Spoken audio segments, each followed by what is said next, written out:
An Avco Embassy film, and here we begin The Fog. I'm John Carpenter, and sitting next to me is Deborah Hill.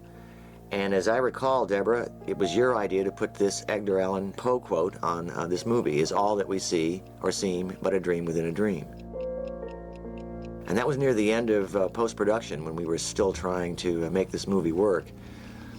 Deborah and I made this movie back in 1979, and it was released, and it was somewhat successful at the time. But originally, this was a movie that we made once and then had to remake it because it didn't work. And here we are with John Houseman, and he's beginning to tell a little ghost story to these kids. Do you remember where we shot this? We shot it on the soundstage over at, what was that called there on Producers? Melrose. Was it Producers or Yeah. Raleigh Studios?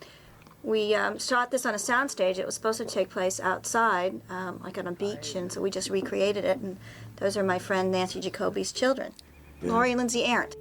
100 years ago on the 21st of... We were traveling in 1977 in England. We went to see Stonehenge, and I recall at the time I kind of came up with the idea of having something come out of the fog. And it was a very, very thin idea at the time, and we developed it into the screenplay. We had a two-picture deal with Avco Embassy, and this was the first of two, the second being Escape from New York. John Houseman worked one day telling this story. As I recall, he blew his line several times. Yeah, I can remember that fog bank when we were in England. I mean, it was just sort of sitting on the horizon, way past Stonehenge. And you said to me, "What if there's something in that fog? Wouldn't that be scary?" And that's how it sort of evolved. What we wanted to do in this movie, as opposed to the film we'd made the year before, Halloween, we wanted to make an old-fashioned ghost story and kind of go back to what you're seeing at this moment, which is John Houseman sitting over a campfire telling a story to kids. And there's Ty Mitchell, who plays Adrienne's son in the movie. He's a sweet kid. Right now, I understand he's grown up and trying to pursue a career in acting. Dean Cundy shot this movie, and as usual, his lighting is beautiful and appropriate for the mood. We shot it again in Panavision, widescreen, 2:3:5:1 aspect ratio. When the fog returns to Antonio Bay, the men at the bottom of the sea, out in the water by Spivey Point, rise up. Pretty soon here we're going to crane up over John Houseman and reveal Antonio Bay, California, which is in reality Point Reyes, California, 40 miles north of San Francisco. We went on a scouting trip and found this beautiful area. Here we go. We're craning up on a soundstage, and in the middle here there'll be a dissolve to a location shot. How we found the location, actually, was we took a trip up the coastline, up Route 1, and we stopped at all these different lighthouses along the way.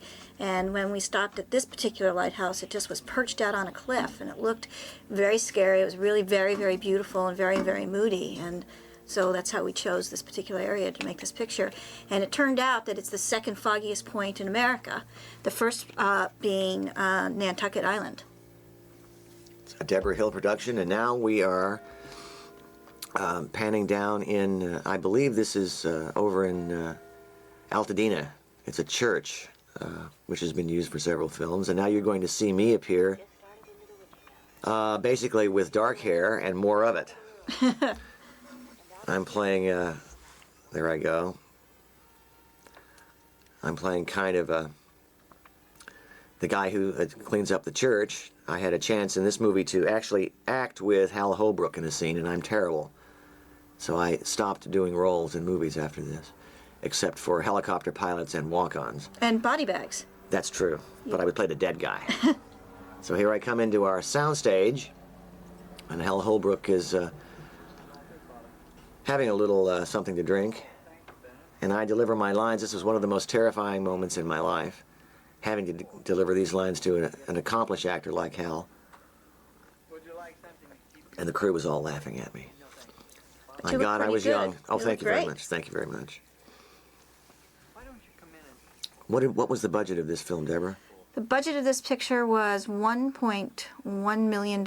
So it's actually 900 and some $1,000. And then we went back after we made this picture. We realized that there were problems with the scares, and we had to get a little bit more, I think, a little gorier. I think at that time David Cronenberg had just come out with Scanners, and he had taken the genre to a point when we had to go back and reassess some of the scares in this movie. So we added a couple $100,000.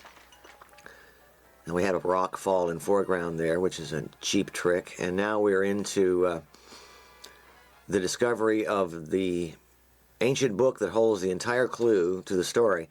Basically, this beginning was originally scripted in a simpler way. Hal Holbrook discovers this ancient book that is basically a diary of what's happened. The original idea is based on something in reality that happened in California history. It was off the coast of Santa Barbara when a ship was sunk carrying lots of gold, and it was pirated and so forth. And we just added the kind of ghostly aspect. But after this, we began to cut to various places in the town where this strange disturbances and circumstances are beginning to happen this evening. Well, really, what it is, it's the 100th anniversary of an event that took place in this town, which was a crashing of a ship against these rocks when all these people died. And this is the 100th anniversary, and at midnight starts this curse. And we're showing various shots of Point I actually Reyes. shot these with Yes, my you little did. second unit. Ray Stella, my camera operator, and we went out with a flashlight and some and car lights. I had a station wagon, and I would, put the lights on a little piece of a building there and hold, a tree branch in front of the lights to kind of give it a little bit of mood, and then we shot it. This particular shot I did myself on the second unit down in Los Angeles. This is actually out in the marina. I wanted to get a kind of sense of this being a seaside community. This was in the middle of the night with a very small unit. Again, we were piecing together images to open our film. This is actually on Laurel Canyon Boulevard. This is the Canyon Country Store that we shot in one evening. John Strobel That's correct. doing his acting debut. And this is all natural lighting, basically. We ran out with a camera, and everything you're seeing here was lit only by the lights inside the store. That's why John is standing by the refrigerator counter there, because that's the only place we had any light. John now owns the restaurant Angelie on Melrose Avenue. I didn't know that. Yeah. Probably richer than both you and I combined. An extended title sequence, basically to set the mood of the film. Again, Dean shot the movie. He's a fantastic cameraman. Is now one of the best in Hollywood.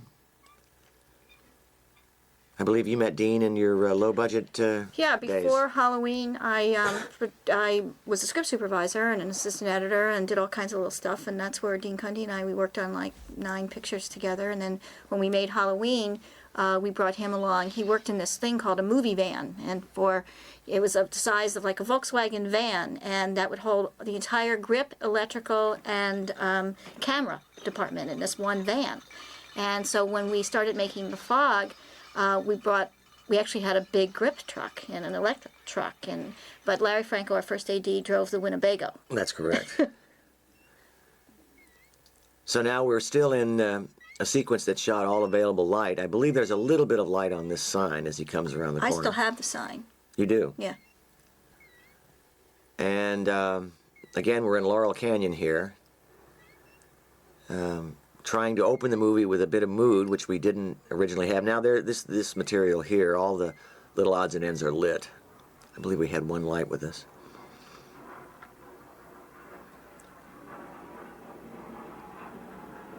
This is a gas station that's about to light up. This is out in the San Fernando Valley. This gas station has been shot several times because it's kind of an older model I believe it's from the 30s. I just saw this in a TV commercial recently. And there's actually a diopter on this shot right here, which is the foreground is in focus and the background is in focus. It was kind of a fancy shot for us in those days, given the fact that we had about 5 people on the camera crew. This was all rigged up, and it worked pretty well. Car goes up on the lift. Again, we are basically setting the mood of the story. These ghosts are supernatural happenings are taking place in this small town on the coast of Northern California. But basically, what you're seeing here is material that we shot after the movie was all completed, and this was shot to give the film more mood and more fear. As I recall, at the time, we were under a lot of pressure to deliver a film that was as frightening as Halloween. Mm-hmm. Halloween was a very different kind of movie. Now here we are in Tommy Wallace's house with his wife, Nancy, shooting a little sequence. She's a character in the film, and we added this at the very end. Basically, we did all this work in a month before the film had to be delivered. Again, this is primarily natural lighting. We're going to have a big sound effect coming here that always seems to work. Again, we're establishing mood. These clocks were shot in the small apartment that you and I were living in. There's me as a little girl. There you are. Now we're back in, actually, Olema, California. Now we're on Bear Valley Road. This is in one of the most beautiful areas in the entire world. It's Point Reyes, California, in Inverness. I just recently finished a movie up there called Village of the Damned, and I own a house up there and have lived there for many, many years. We had a 30-day shooting schedule on this, and we started on a full moon and finished on a full moon. And so you'll see the full moon in the movie quite a lot. Tom Atkins is making his appearance as a truck driver, and pretty soon he's going to pick up Jamie Lee Curtis hitchhiking. Of course, those are the old days when I guess you could get away with hitchhiking. These days you can't do it. This is actually the epicenter of the 1906 earthquake happened right near this road. And it used to be a cow pasture, and all the cows fell into this huge crevice. The dialogue scene that we're playing here as she gets in is shot in a garage in Inverness, California. It's a Chevron station, and when I was recently there, the owner asked me if I wanted to shoot another scene in his garage. I told him it wasn't necessary. This is called Poor Man's Process. And basically the lights, the leaves that are moving across the windshield are on a stand, and they're being whipped by the lights behind them. And the truck is being rocked, and they're sitting completely still. This is the way you have to do it when you can't afford to mount the camera and light for night. I think actually this is the way you should do it all the time. I mean, Poor Man's Process. You like it better? I think it's always, well, you can have so much more control over it. And, it's, normally when you're towing a car, That's true. you have to light such a huge section of the road, and I think it always works. It's very difficult at night to do a dialogue scene in a car. Basically, behind them in the window, you would be seeing the road back there, but And in order perhaps other cars. That's true. But in order to do that, you would have to light the whole thing. Now we have a little special effects sequence, courtesy of Dick Albane, and they pull over. Protecting the actors was a difficult situation when we had to do this, because we don't want to blow glass in their faces.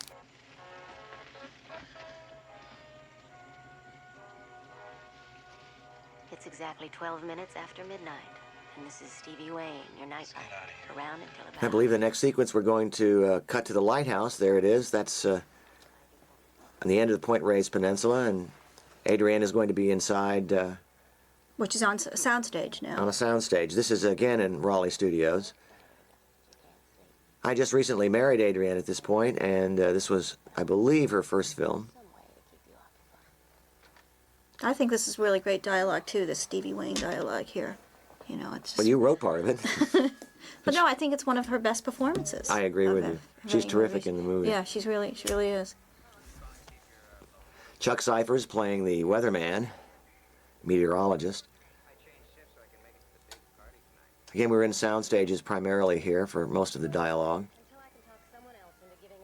The set's built by Tommy Lee Wallace, who was our production designer and also our film editor. And we built the lighthouse set, both interior and exterior, on a soundstage. Because in the end of the movie, we practically destroy the lighthouse.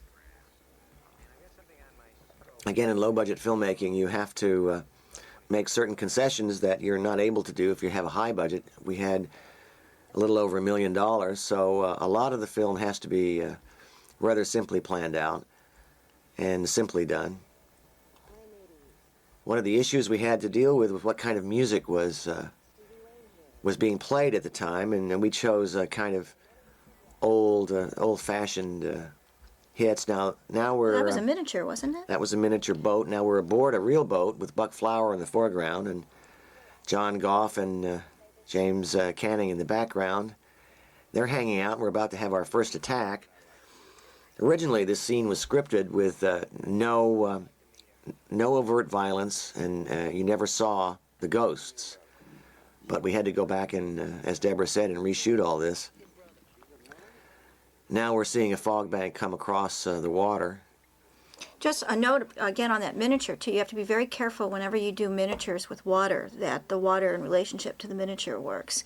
And we basically shot all our own effects. We borrowed a camera from the old MGM optical department, and on a weekend, and it was a registration pin camera, and we created all our own effects just like that. The fog coming across the water is a miniature. There's a dump tank, a small tank of water, and we dumped dry ice behind it, and the fog is rising up. So the fog is basically created 3 different ways. One with dry ice, another one with actual foggers, and a third way, I'm trying to remember how the third one was. Now we're in the, basically the control room of the ship, and he's coming in there. This was a real ship that we shot down in San Pedro. And originally the scene was, I believe, supposed to end here, but we carried it on. That's a miniature boat in a tank with a little fog going over it. We had to be very inventive in those days.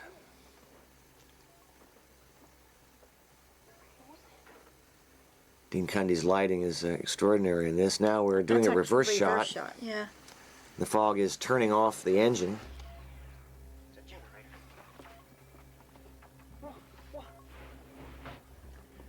This sequence was filmed later. Again, this was some of the stuff we added at the end on a sound stage.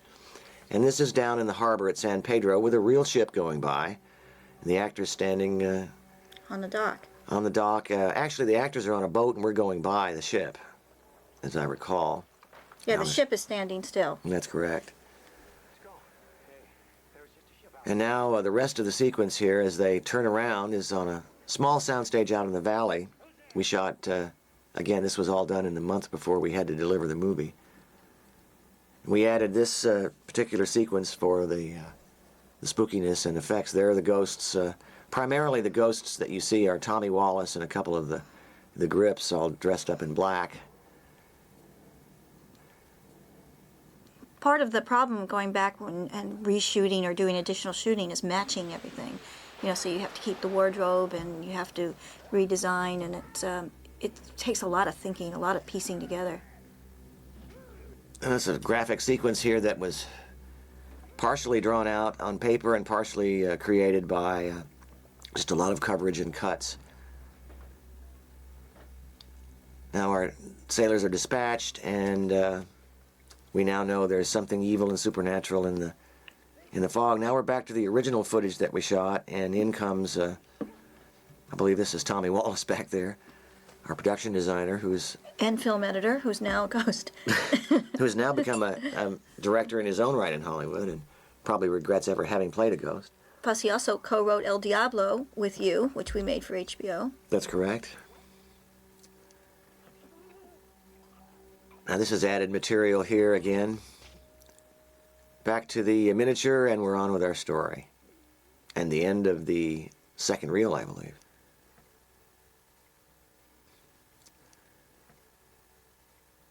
Now we're back in the Lighthouse set with Adrienne. This movie was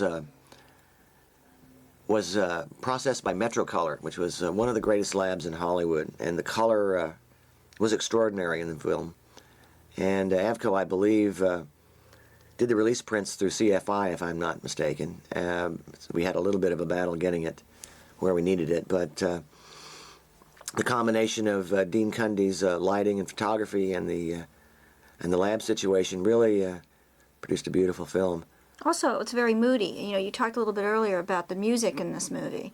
And we made Stevie Wayne have a jazz station because we couldn't afford rock and roll. It's so expensive these days. So we were able to do needle drops with obscure music that kind of added in a way to the mood.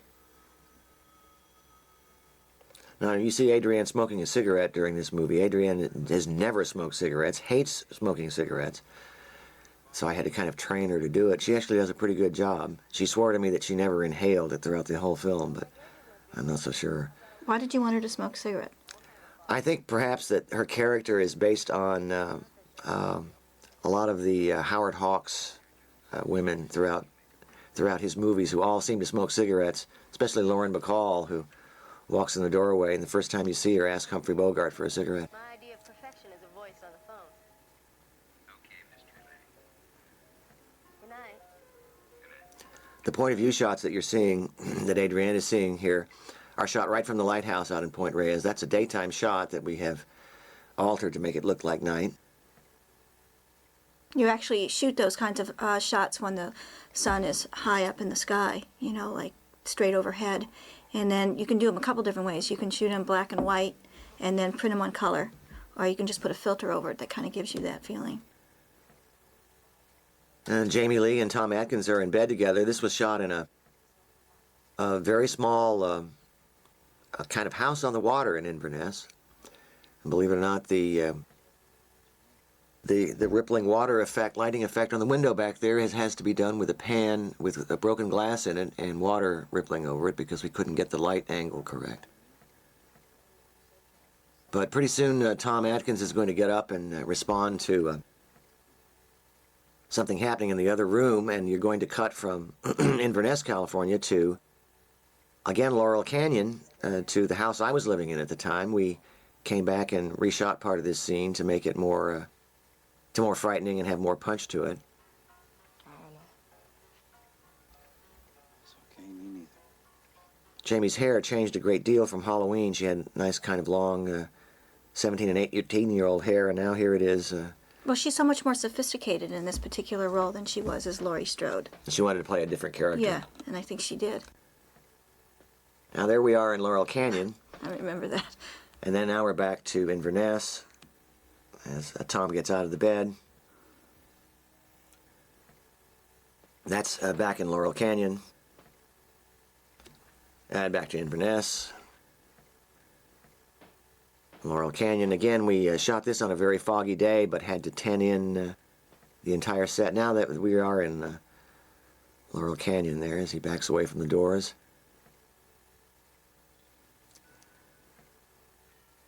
Again, this sets the mood for the film, even though it wasn't scripted originally. And the clock breaks at 1 o'clock, and the curse is over for the night.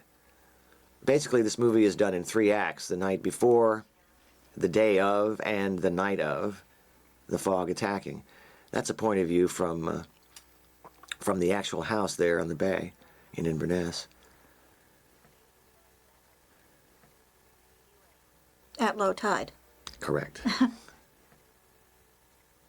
We fade out, and now we're into the next day. This is a very, very beautiful location. As we can see, now we're at Drake's Beach. It was, legend has it that Sir Francis Drake landed on this beach with his ships and either traded with the Indians or ripped them off or something. But it's an incredible location. And little Ty Mitchell is walking his way along the beach here.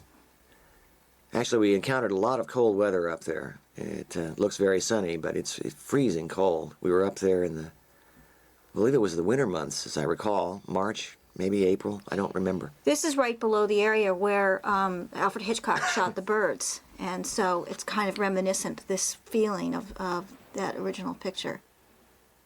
The gold coin does a disappearing act here. We did it the cheapest possible way with a cut right there. It's cut, and now the coin is gone. And now it's aboard.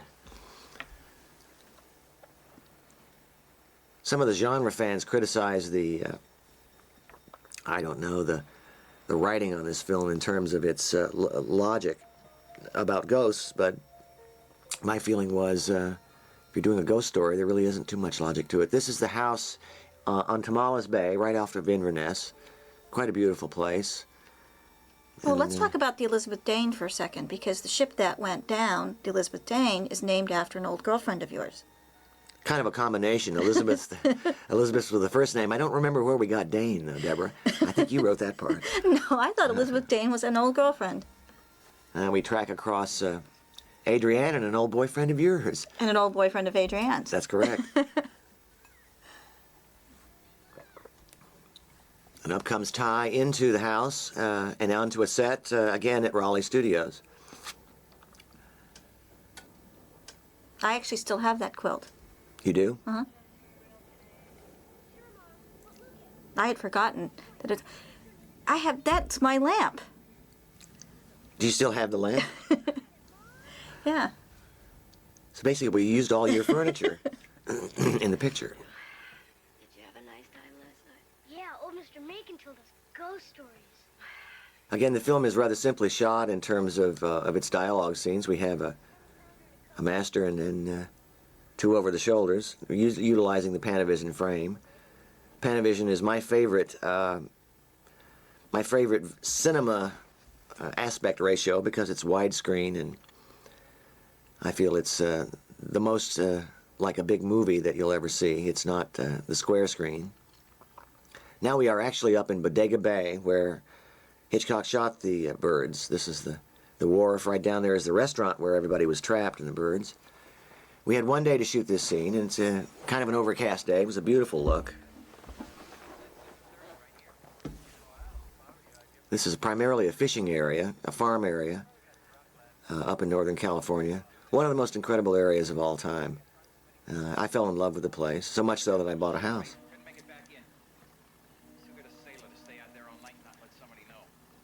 It's a lot of production value, you know, up here that, you know, we didn't even have to spend dollars for, Big time. you know. Big time. Nice little dolly shot along the wharf. We had to bring up the dolly track and set it up. It was a rather simple shooting day, but we got a lot for our money. You can see the sky kind of clearing out there in the distance, but it's heavily overcast. Now we're back in Olema. This was a restaurant called Jerry's Farmhouse, and Janet Leigh makes her appearance with Nancy Loomis. It was really fun working with Janet. She's an incredible pro, and there's one particular scene in the film where Janet has to cry, and for technical reasons, she did it 14 times in a row. And her studio training came in incredibly handy. This is a Panaglide shot, and all the set dressing that you see in this parking lot was provided by Tommy Wallace.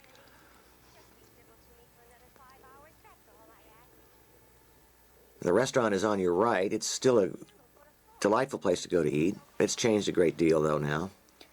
Janet Leigh's playing the mayor of the city, isn't she? The mayor of the city who... I believe she's a booster. I don't think she's the mayor. Don't we have a mayor that stands up and talks to them? Oh, yes, that's correct. She's a real estate agent or something. That's right. She's a real estate agent who's celebrating, it's her, I guess, relatives that died. Right. Ancestors that died. Beautiful shots on the Point Reyes Peninsula as Adrienne is driving her Jeep up to the lighthouse. This is actually the road to the lighthouse in reality. Camera is mounted on the Jeep, and Adrienne is trucking right along. This was one of our first days of shooting, an incredibly windy day, and we're giving off information here. Sometimes the weather out there gets, the wind gusts are 65 and 70 knots. They have to close down the lighthouse or you'll be blown off the cliff. This is the Great Beach as we're panning to the left, and North Beach is on your left coming up.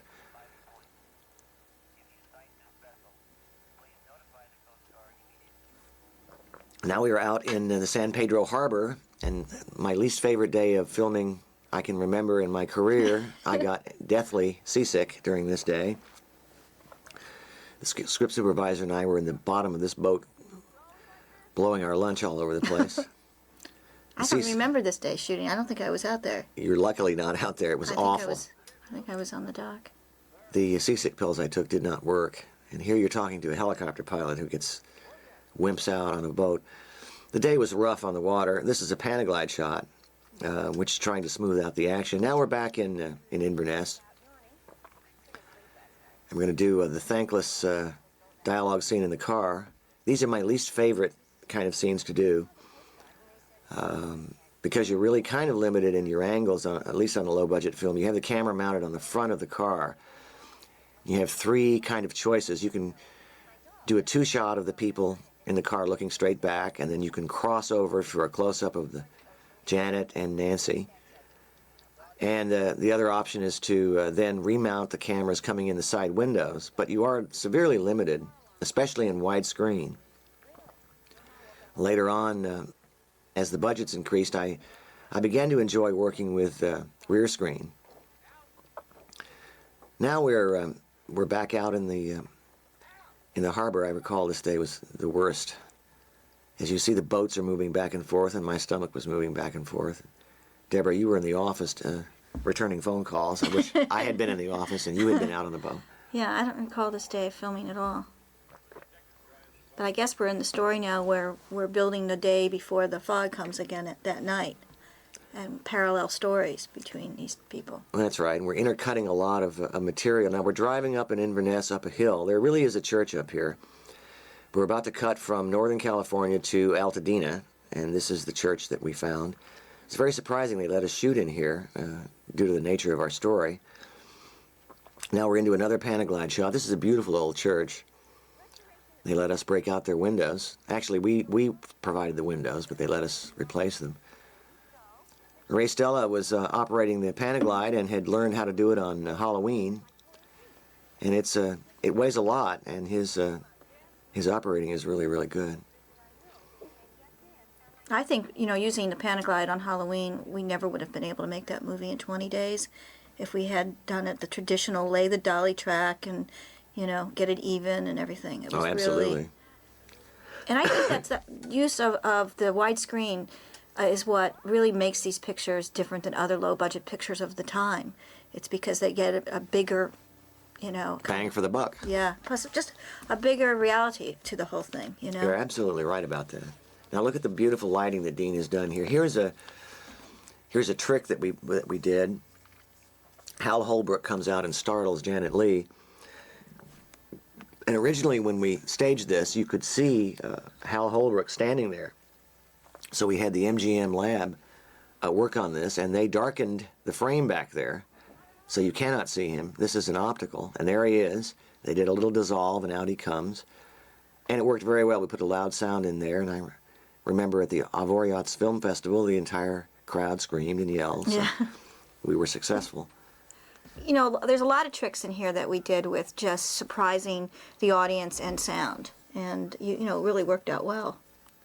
That's kind of one of the tools you have, isn't it, when you're doing a low-budget movie, is using sound effectively. Of course, though, we don't have, nowadays we mix for like 4 and 6 weeks. I mean, those days we mixed 3 days, I think, on this movie. We did, at Ryder Sound, as I recall. Now we are in the real boat down in San Pedro Harbor again, in the control room.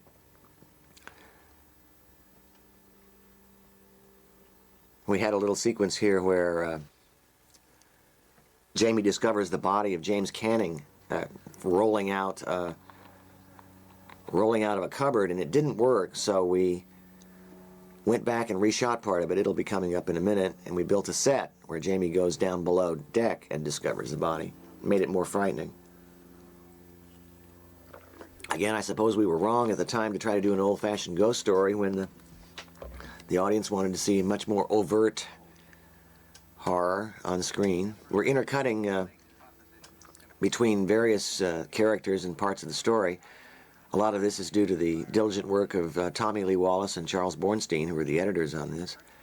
The movie was really made in the editing room and structured to provide a coherent narrative. But again, we were beginning filmmakers, and we're trying our best to get on the screen what we could.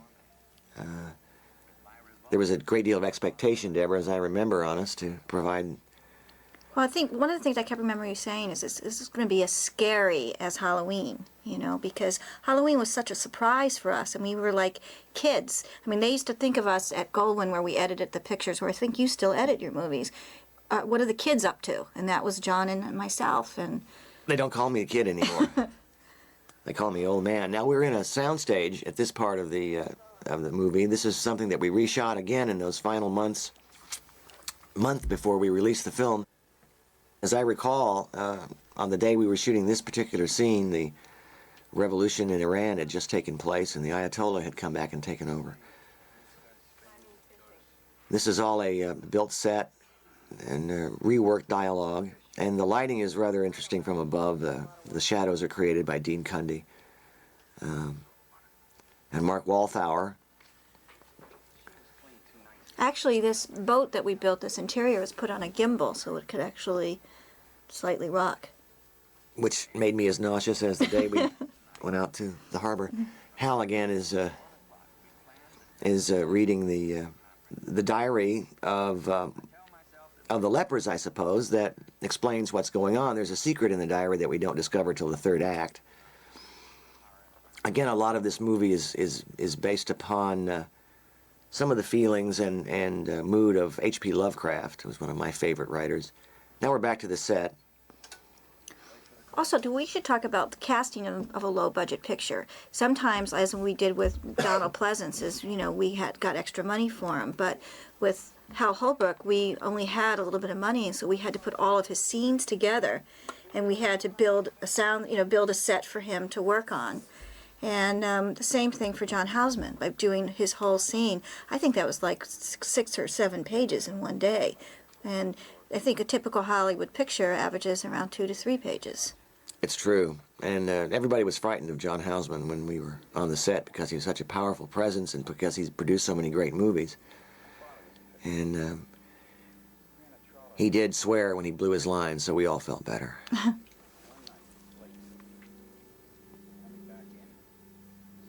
Again, we're leading up to a little scare scene here as the light plays back and forth on Tom Atkins as he's telling his story. Just as the quote you suggested from Poe, we're dealing with stories within stories, and basically dealing in the area of the ghost story, the haunted town, the haunted ship, kind of evocative of an earlier era in literature and movies.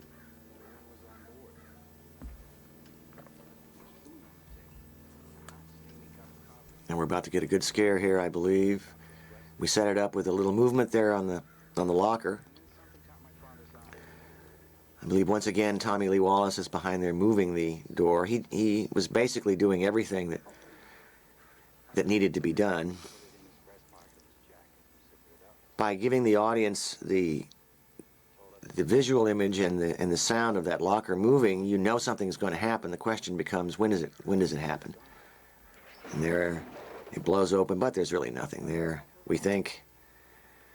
And behind Jamie comes the hideous shape, and now we're out of our cheap scare back to Hal Holbrook. Those kinds of scares, we sort of started doing that in Halloween and carried it on to The Fog. Nowadays, that kind of thing probably doesn't scare people anymore.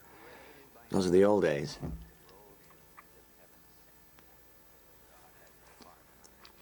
It's funny to watch these movies now. They seem so innocent. And at the time, I recall, we would always receive lots of criticism for being makers of horror films. It's funny how times change. My father had a way with words. Our celebration tonight is a travesty. We're honoring murderers. So here we are on our first day of shooting, and this is Adrienne driving her Jeep up to the lighthouse. And it was a very, very, very windy day. And the lighthouse is actually down these steps. The greatest shot of the lighthouse is when you're out in the ocean looking back at it, because it's on the side of a mountain. So it caused quite considerable problems in shooting it. And we ended up having to shoot a number of plates of it, and then using that to put the fog, actually marry the fog to it. what's interesting is lighthouses are run by the National Park Services around the country, and they man them. And there was actually like an elevator that goes down the steps to the side.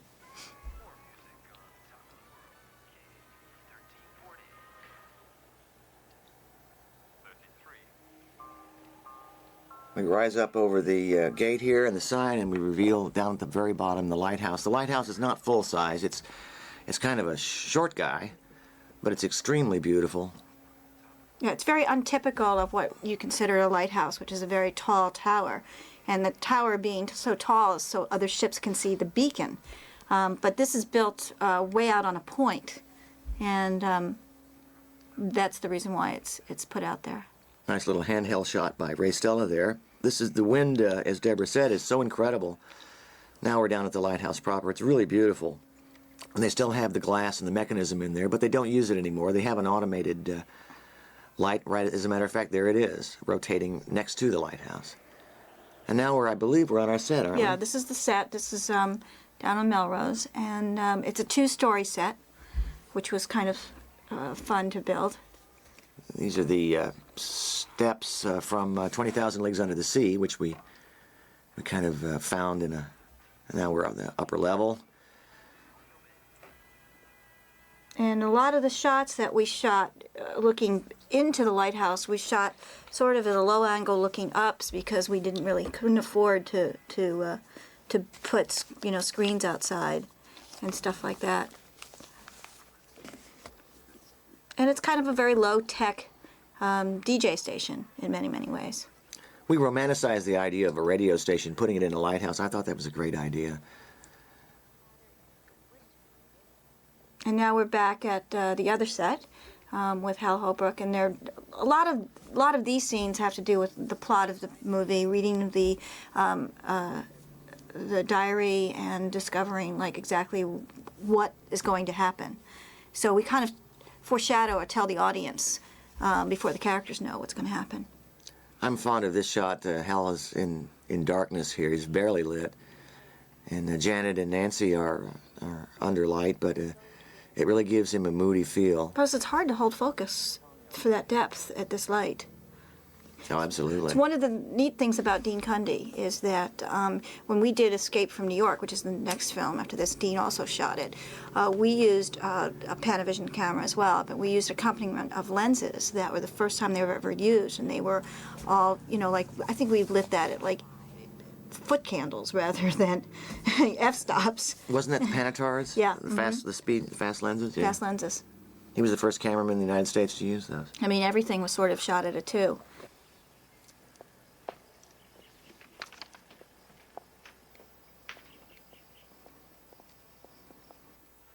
So we leave Hal there, and we come back to the lighthouse. There's a fan, an E-fan, on the sheets outside, and now we begin to do a little supernatural trick here. This is a kind of, again, a ghostly approach to the supernatural. They're sending a message. We come down off the dripping sign, and we're cutting back and forth. Adriana's not paying attention. The water goes to the tape recorder and begins to alter the sound, and she begins to hear something very strange on the tape recorder. A voice from 6 Must Die. Again, this is in retribution for what happened in the past. Puts out the fire, and everything is back to normal again. These kinds of things are fun. They're really 19th century pulp fiction, Penny Dreadful techniques, but they're really fun to do in a movie. And the sound returns to normal, and now Adriana's had a supernatural experience, which is going to color what she does in the rest of the film. Basically, our main characters pretty much have encountered very strange things. Now we're back out in that awful day in out of San Pedro. Again. Lordy. So there you are with the Panaglide again. And I think one of the reasons why we went with the Panaglide on this particular shot on this day was because we didn't have to bring all this equipment aboard these boats. And the boat was small, and we, had as few crew members on this boat as possible. And we're back in Inverness in the actual house. When we recently were up there making Village of the Damned, this is the house that the assistant directors lived in. A very beautiful place. Really? Yes. Isn't that interesting? Yes, we rented the house.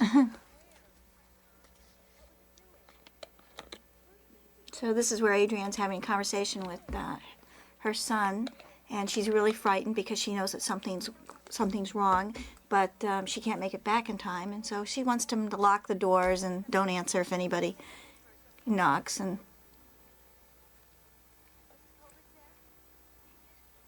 Mrs. Kobritz is the babysitter. Kobritz is the name that I've used from a producer that I worked with on a TV movie, Richard Kobritz. He went on to produce Christine for me, and was a very, very nice man and a very influential producer, and I decided to give him a little tip of the hat. And that TV movie is where you met Adrienne. That's correct. Starred Lauren Hutton and Adrienne Barbeau. What was it called? And David Burney, Someone's Watching Me. That's right. Now, I am told by radio aficionados that what she's doing in terms of turning on the microphone is completely wrong. There's a sign that says "on the air" that pops on, and I was admonished by an interviewer for not getting my technical stuff correct, but I don't think the audience minded too much. Well, but I also think that we were trying to go for a very low-tech, old-fashioned kind of radio station. I mean, I think those were deliberate choices that we made at the time. You know, I still got the tongue lashing from this fella. And we pull back from the radio, and we're in Inverness. It's an extraordinary live location. This is a very difficult shot to light because of the daylight outside. You have to pump light on the actors in the foreground. But again, Dean Cundy is kind of a master of that. Boy, going to this location gave us such value. And this, once again, this is a plate. We shot fog separately and the dock separately, and we put them together, composited them together. Again, this is some of the material we shot later on after we'd finished the movie and realized we had to redo it. This is a scene that includes Darwin Jostin. He was an actor in Assault on Precinct 13, the movie that you and I first met him on. That's right. And this was shot in a little small clinic, I believe, in the San Fernando Valley. We added this to add another scare into the film where this corpse comes back to life. As I remember, the corpse is John Strobel, who appeared in the first scene. Oh, yes, I think you're right. And he makes another appearance as a corpse. A different character. We kind of recycle as much as possible in these low-budget films. Yeah, I remember Darwin. He did such a good performance in Assault on Precinct 13. Oh, it was fantastic. He was really good. Very, very good. As a matter of fact, somebody was casting a picture not too recently. Could have been, maybe it was Joe Dante, and he called me about getting the original cast members of Assault on Precinct 13. Oh, that'd be great. So again, we're setting up cinematically here that Jamie's alone in a room with a corpse, and the corpse is moving, the sheet is moving, and she's not paying attention, and the audience is ahead. First time I saw this scene as a kid, it worked, so we decided to put it back in the picture. What did you see it in as a kid? I can't even remember now, probably The Tingler.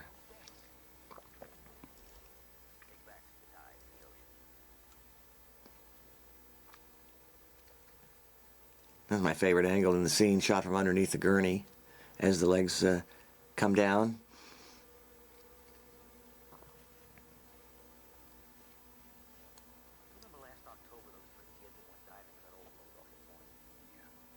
Again, looking at the film from our perspective now, you can see how much of it was structured in the editing room. Unlike Halloween, these scenes are done in shots as opposed to long takes, and constructed for tempo and and visual impact. Well, they're very different. I mean, Halloween was so lyrical in the way that it was shot, you know, in terms of the way the camera moved all the time. And then we went from the shape's point of view a lot of the times. And this was really a different kind of storytelling. I mean, there was really very little story in Halloween. It was all about style, I think. That's a really good way of putting it, too, is a lyrical movie. This is a much more dense film visually, has a lot more cuts, and then now we're seeing second unit shots all around Point Reyes. These are ones that I did with Ray Stella, and we did them over a couple of day periods, and just to sort of set up the mood and the foggy. I mean, this is real fog here, and we'd hope to use this that it would be rolling in. It's such a beautiful place. And we're also using this to go bridge from day to nightfall. Essentially, this shot was shot in the day, and then we used a filter for the gradation at the top. We're back to your second unit again, with car headlights and flashlights. Very effective, I might That's add. why when people tell me they're going to shoot second unit and they have like a DP and an operator and a gaffer and a grip, and I go, what do you need all this for? You know? You've done it already. You don't need this stuff. We're back in the parking lot of Jerry's farmhouse in Olema for our night scene. The mayor, I believe, that's the mayor Yes. talking, and Yeah. a lot of locals were in this scene, as I recall. They were rather shocked that we connected all the parts of town they knew weren't connected. Here we have the scene I'm telling you There's about. Bill Taylor's Bill in the background. Taylor back there. Bill Taylor is not an actor. Bill Taylor is actually a wonderful, wonderful camera. What do we call him? Like a special effects camera person. That's right. And a good magician. And he worked for many years with Albert Whitlock at Universal, who made all those incredibly beautiful match shots. This was the scene I was referring to where Janet had to become emotional several times in a row, and she always came through. She was absolutely fun to work with and completely professional. It was a great experience.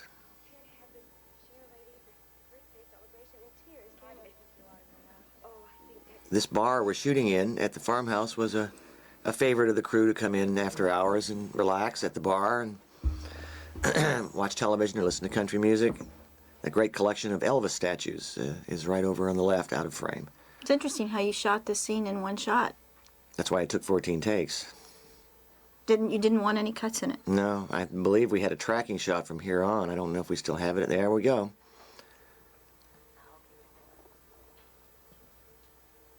We come back around into a two-shot for dialogue. This is one of the longer scenes. Now we're cutting away to a shot done over in Paramount Drive, where you and I used to live, as an intercut, and now coming back as we've dropped part of the scene. The Coast Guard dropped me a note saying they found the seagrass earlier this afternoon. There's no further word as to the condition of the ship. This really was a story told in the editing room, wasn't it? I mean, All now that I look back at it, haven't seen it for quite a long time. It's kind of amazing, isn't it? We structured this whole thing throughout the summer of '79, then confronted the issue that we needed more work on the film. I can remember going out for lunch with Bob Remy and telling him that we needed more. And he said, how much will it cost? Remember that? I remember. And he said it was really worth it. Bob Remy, who's now a producer on his own, he made Patriot Games and all those big movies with Harrison Ford. He ran AFCO Embassy in those days. He admonished us at one point. He said, maybe the problem is it's a ghost story because people don't usually go to see ghost stories unless it's Casper. And they're friendly ghosts. Now here we have an effects shot. We've done this in two passes. One is the shot of the point that you just saw, and the other is a miniature. We built the miniatures in black velvet on the floor of a little soundstage out in the valley. And using this registration pin camera that we borrowed from MGM, we were able to use different forms of fog, most of it being dry ice, and have the fog go in and around the crevices of the rock, of the miniature.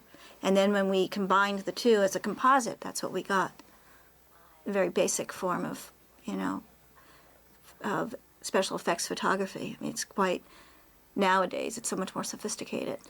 And this particular shot of Chuck Cypher's driving is one that you directed yourself because I had an attack of a bad tooth that day. Here we have more fogger. special effects fog. Yeah, that was a fogger. Actually, some, guy hiding in the woods.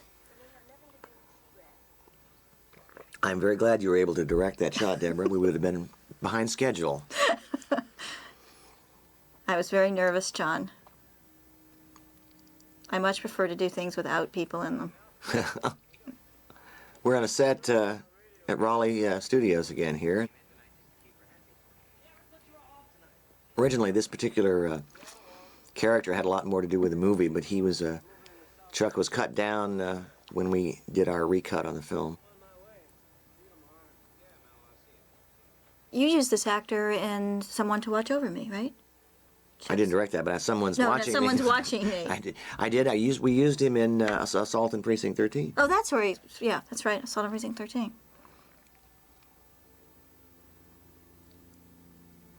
Once again, back to the fogger, special effect in the woods, and we also have the pulsating light.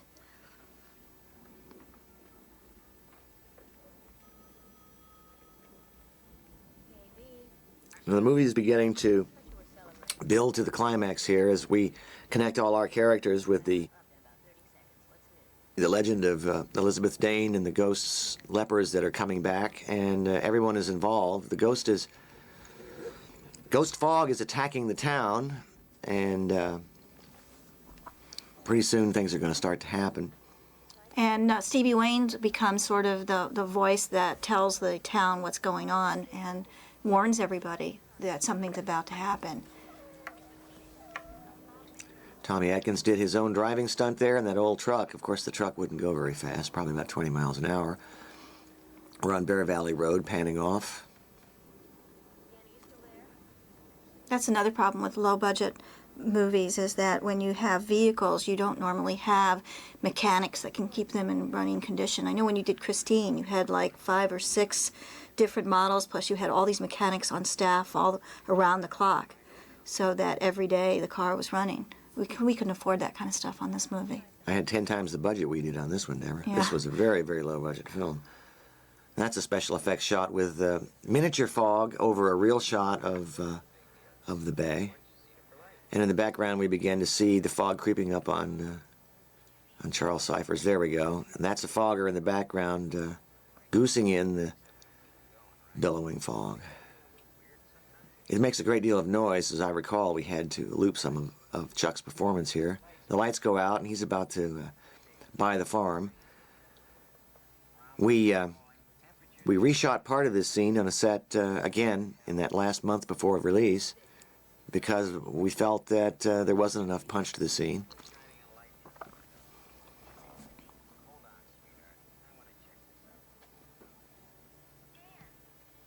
He leaves the phone off the hook so Adrienne can hear everything that's going on. It's a kind of an old technique of movie making. Now the knock on the door.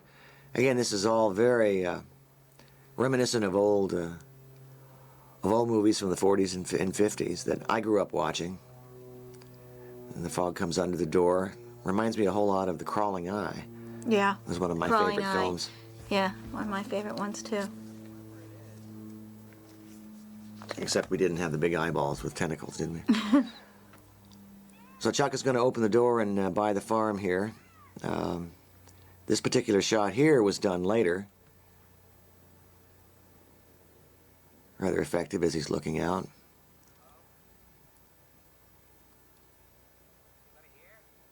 Sometimes you're not sure what you're going to need. Now we have our horror scare coming in. I believe that's Tommy Wallace again, is standing in as a ghost. Well, when we went back and did some additional reshooting, we had Rob Bottin do some close-ups of ghosts. Wormface was Rob Bottin's, yeah. Yeah. Wormface is coming up soon. It's actually a puppet that Rob built. Rob came to us and wanted to work on the film. He plays the head ghost in the ending scene. It's always fun to see Rob But do at the that. at the time, Rob Bottin had done nothing, and he went on to become one of the big special effects people. I think he's even won Academy Awards, and he did The Thing for you. That's right. He won an award for Total Recall, as I recall.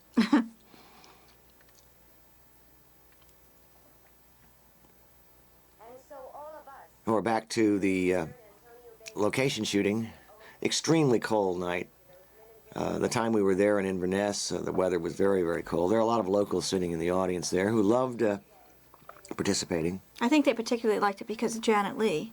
I mean, she was the most famous thing in the area at the time. And as I remember, the night we were shooting that, the owner of the restaurant wanted us out, so we had to send Janet Leigh over to placate him until we finished shooting. And she was a trooper. She went right on with it. This guy that pops in here to tell the sheriff the message that the fog is coming is Barry Bernardi, who started out on Halloween with us as our craft service person. He's actually in Halloween. The red truck by the train crossing is his, and he's the dead body. That's right. Isn't He's he? now a producer. Yeah, he went on to become our associate producer on Escape from New York, and he was the location manager here. This is done by, Fogger, special effects guy. All miniatures here, right? Yep, absolutely.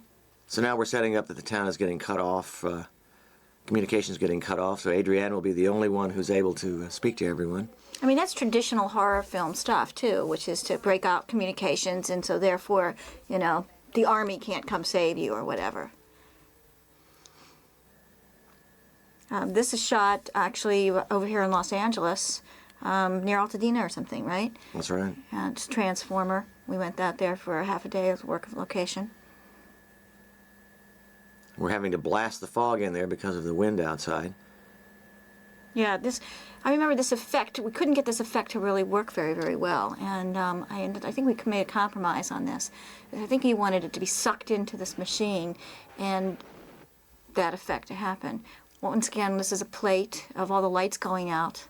I think that was done by a little miniature with miniature pin lights. Mm-hmm. And now we're in the dark.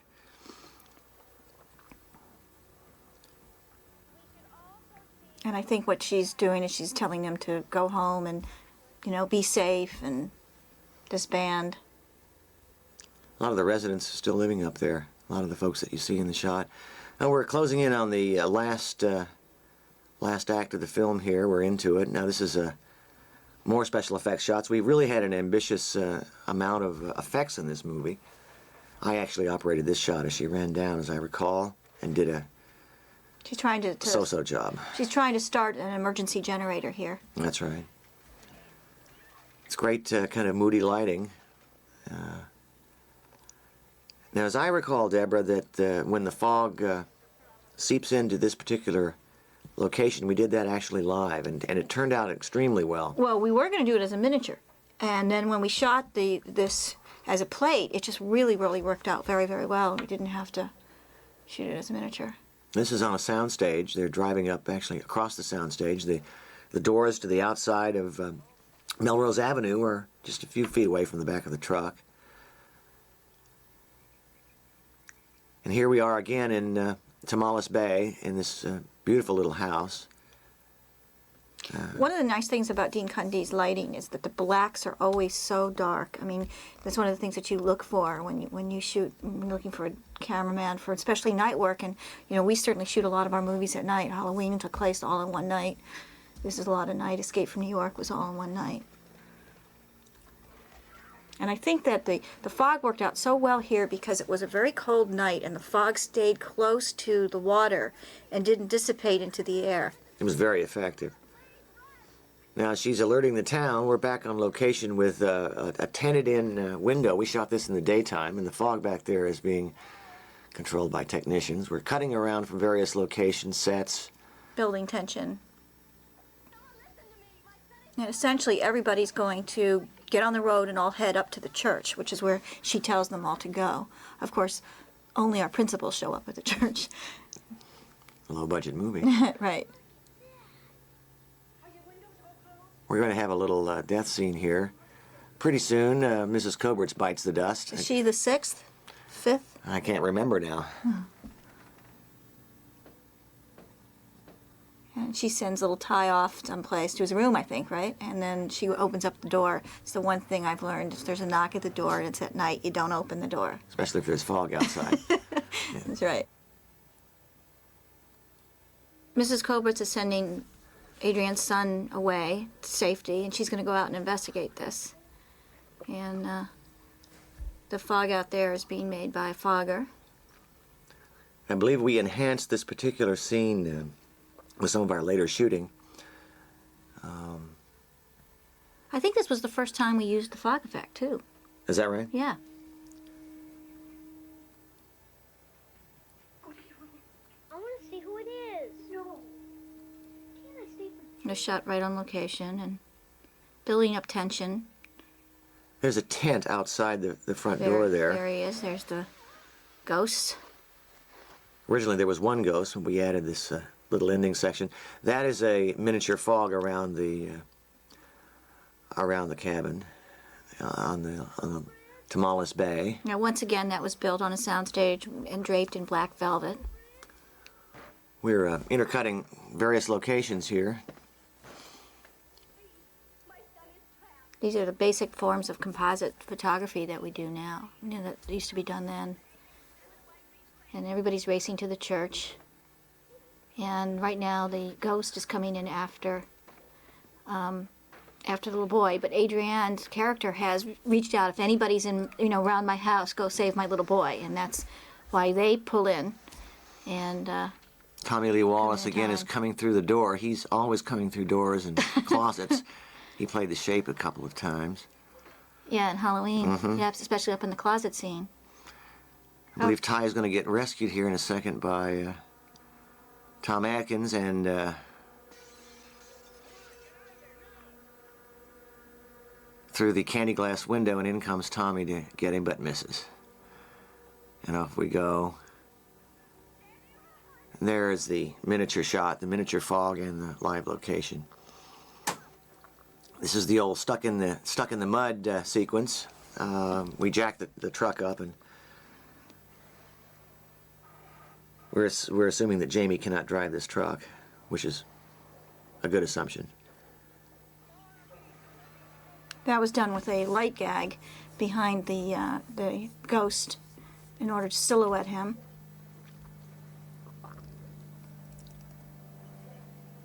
They're being surrounded. We're shooting from various locations here. One is in the garage of the service station out there in Tamales Bay, and the point of views, as I recall, were also shot there, surrounding the truck, and they back out on location.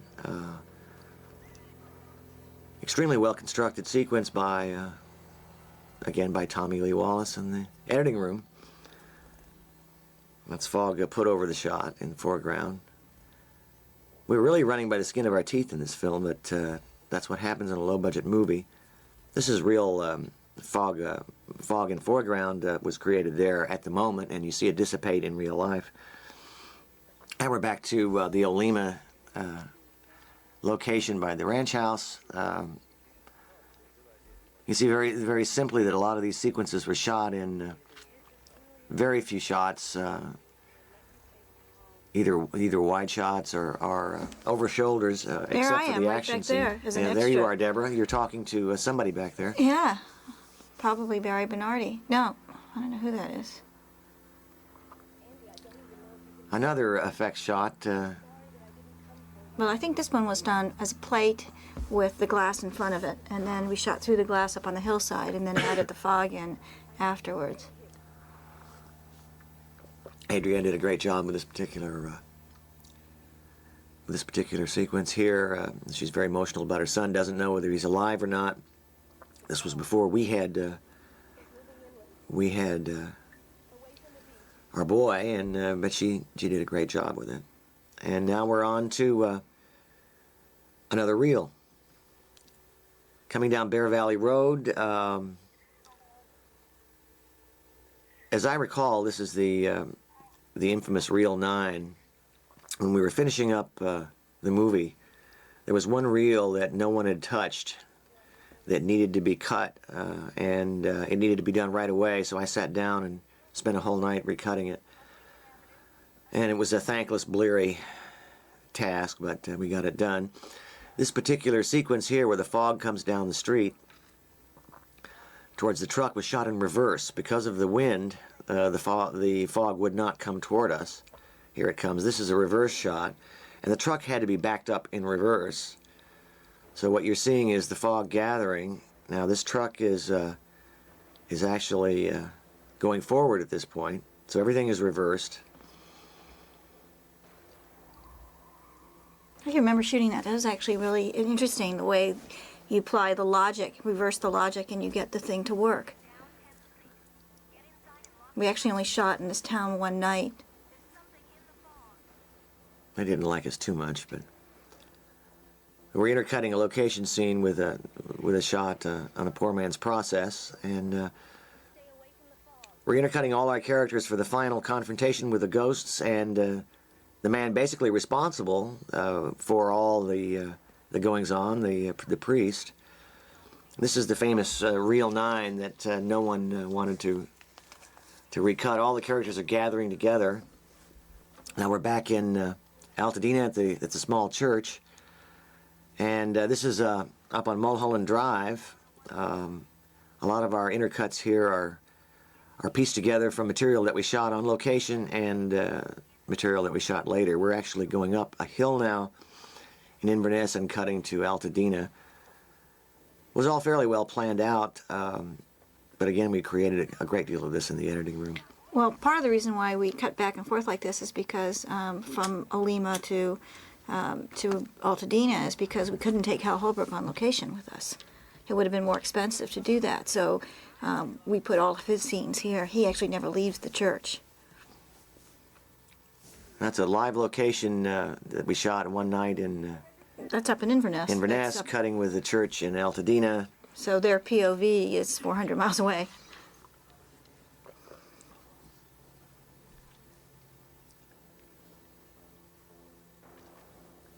Here comes the fog. We're going to be cutting into our set again. One of the first times I used 2 cameras was in a scene coming up. Didn't do a very good job. I wasn't sure how to do it, but 2 angles on one scene. We actually happened to have a second camera. You know, that scene in there is sort of reminiscent of the scene in Assault Precinct 13 when they're at the police station waiting for the attack. You know, it's kind of very Howard Hawksish. I recycle all Hawks' films, Deborah. Now this is an effects shot that was rather well done. It's a shot of the hillside, and we're dumping miniature fog over a black velvet set. And in a minute, you'll see a live shot where the fog covers camera. That's an extremely windy day. We were lucky to get that particular shot. And here's the 2-camera setup that I did, where there's a lot of overlapping dialogue. And I actually had to make the cut from one to the other. Camera tracks into the door. And we're back into Altadena. The movie originally was had a much different ending, but we because of the market at the time and because we wanted to come out with a frightening film, we reworked it a great deal. A very nice little miniature shot. Now we're back into Raleigh Studios. This is a full-size miniature, and the ghosts are at the gate coming in to get Adrienne. She's going to eventually end up on another set that we built and we built the reshot. top of the lighthouse, which was done again that last month before we had to release the film. Yeah, so we actually intensified the tension here with the fog and her battle with the ghosts at a later date. Now, a great deal of the plot is discovered in this particular scene in the overlapping dialogue. Now looking back on it, it seems to be a little gobbledygook, but a lot of ghost stories are. That's my hand. That's right, and you're the stand-in for Janet Leigh. We shot an insert at that point to cover some dialogue that we wanted to bridge over and emphasize that the book had the answer to all the problems of the characters. In the background there's Tommy Wallace, I think, again, coming through the set. Tommy was a close friend of mine since 4th grade and came out to California with me to USC, and I think he probably regrets our association after having put on that black makeup and the rags and worked for hours at a time being a ghost. And he's shoving through the door, and that's his hand also, and that's his hand also. He's really a handy ghost to have around. This is the barricade scene. 2 things are happening at once. The ghosts are coming in, and the answer is being sought by Janet Leigh and Hal Holbrook. And Adrienne is getting attacked by Tommy Wallace. Tommy Lee Wallace. The gold cross was a touch from the script. The cross eventually turns into what we referred to as the atomic cross, done with light bulbs and. Well, the idea of the screen. whole at this point is that the gold that was taken from the ship after it crashed was made into this cross and hidden, and these ghosts have come back for what was rightfully theirs. And so there'll be a confrontation between Hal Holbrook and the sort of lead ghost. He's at one playing point. He's playing that cross is heavy. It actually is extremely light, and he's doing a good job of making it seem heavy. That's Tommy actually grabbing his wife's hair and attacking her, and off goes Hal to sacrifice himself for the betterment of mankind. The redemptive quality of his character was something I think that appealed to him. Although, as I recall, Hal didn't like the movie too much when he saw it. But such is life. Now, Adrienne is on a set in Raleigh Studios. I believe I operated this particular shot with a ghost on one side and Adrienne on the other. It's really beautiful lighting by Dean. Hal is in the sanctuary and is about to confront Rob Bottin and some extras dressed in black. It was very interesting how we did this lighting effect on this cross. It was actually done with, I guess we painted on something called Scotch-Brite. And when you reflect light onto the Scotch-Brite, it creates color and glows. And that's how we made it to glow. Rob Bottin made a little mask on this lead ghost as he's walking. That's him walking down the aisle. He's a tall guy anyway, and he created a mask that would glow. Here's Adrienne on the set that we were referring to earlier. This was built after we'd finished the movie. Those are my hands and my feet. I was doubling for Adrienne on certain shots. This is the Alfred Hitchcock North by Northwest sequence. I believe, again, Tommy Lee Wallace is rising up the ladder, and Adrienne is scrambling at the very top. We built this set on a soundstage and shot it at the very last minute. Hal is confronting Rob Bottin there. Now, Rob has a mask on that has the front screen material that glows, and that's controlled by a light off through a mirror. And now their confrontation. I thought Rob made an excellent ghost. And offers up the gold to give back to the ghosts and redeem himself. And thereby hopefully saving the town and the world. Adrienne is again crawling. We're coming up to a worm face in a minute. But first Tommy's going to come up the ladder.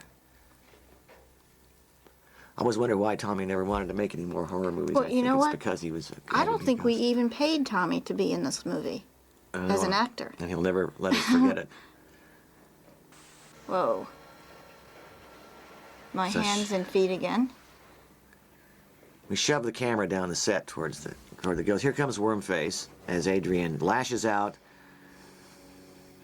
And Rob Bottin's beautiful mask with a couple of worms in it. It really worked out well. The audience was totally disgusted by what they saw, which was our intent at the time. This is shot from the rafters of the set, looking straight down. The camera was nailed to a board. That's a great shot. I forgot about that shot. Now here's the atomic cross that we're talking about, which was done with the front screen material, and a lot of lights in the background on Hal. It was very, very hot. We're drawing the climax to a close. Kind of the trapped on an electric current there, and Hal is burning up from the lights. But Tommy pulls him off the cross just as Adrienne is about to get it. Always looks a great deal better when you're looking at it from the perspective of years later. We cranked the light up all the way at this point, and to give us a big bang here at the very end. And it fades out, and then they're gone. It's a kind of a cheap trick, but we played it off later with Hal's epiphany at the very end. Well, it's also very reminiscent of Hitchcock's The Birds, when suddenly the birds are gone and everything is quiet and still and, you know, peaceful again. Like I say, we just keep recycling these old movies.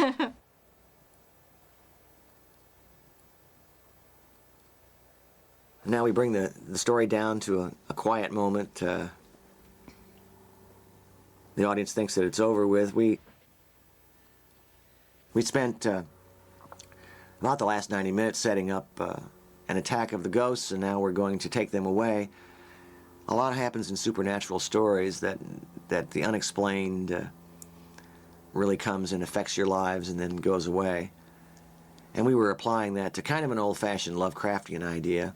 Adrienne looks around to see that the ghosts in fact have disappeared, and she's saved once again.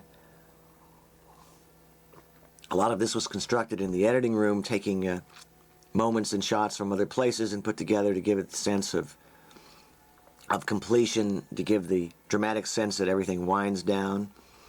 But I think, what happens is this character then goes on the air and sums it up for us in sort of a very moral way. She does, and Adrienne gives the keep watching the skies scene Right. From The Thing. Right. As we come out and... From the original thing. That's correct, Right. not mine. That's right. Everything is quieting down, everything is gone, it's all peaceful again. All our main characters apparently have survived. Unfortunately, Hal Holbrook doesn't really make it, but we're letting the wind take away the fog on that windy night we were talking about earlier. As you see, this is a forward shot. If you printed this in reverse, the effect would be quite different. This is Point Reyes Station, the main street. We're back to all the locations that we've been to in the film, kind of summing up the feelings. Now we're back out on the lighthouse location, and Which is what you did in the end of Halloween also. Is That's you went right. back to all the different locations. Adrienne is giving her final speech. Do you think maybe we should make a sequel? I'm ready when you are.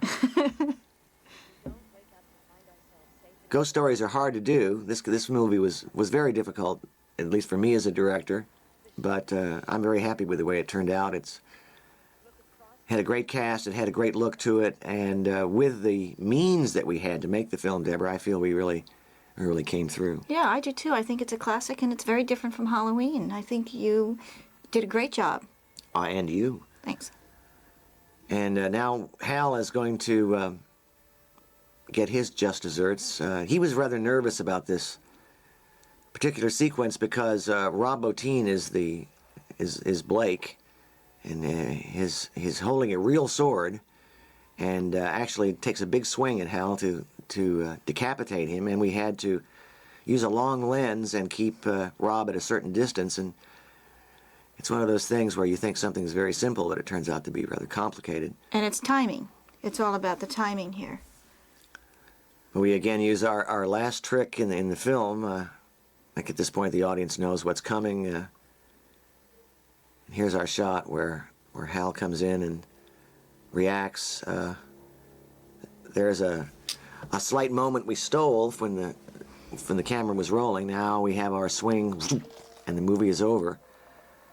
And we run the credits. We redid the music. We redid the credits. We redid parts of the film. Oh, that's who, Elizabeth Solly. That's your ex-girlfriend. That's right. Wasn't Elizabeth Dane. That's right. One of the first loves of my life.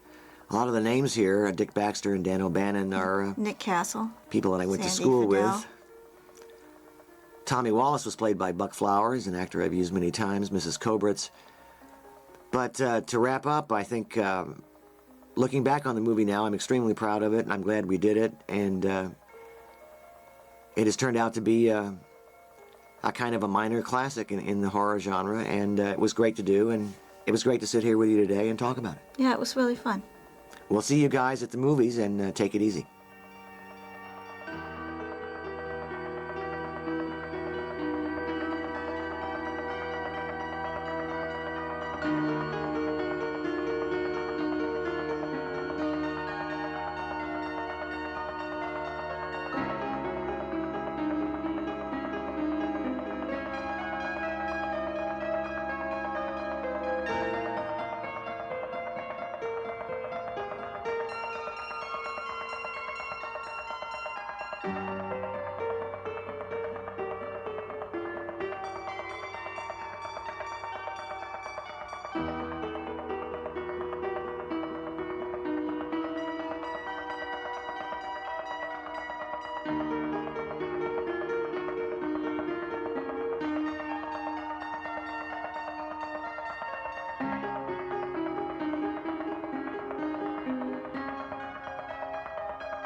Thank you.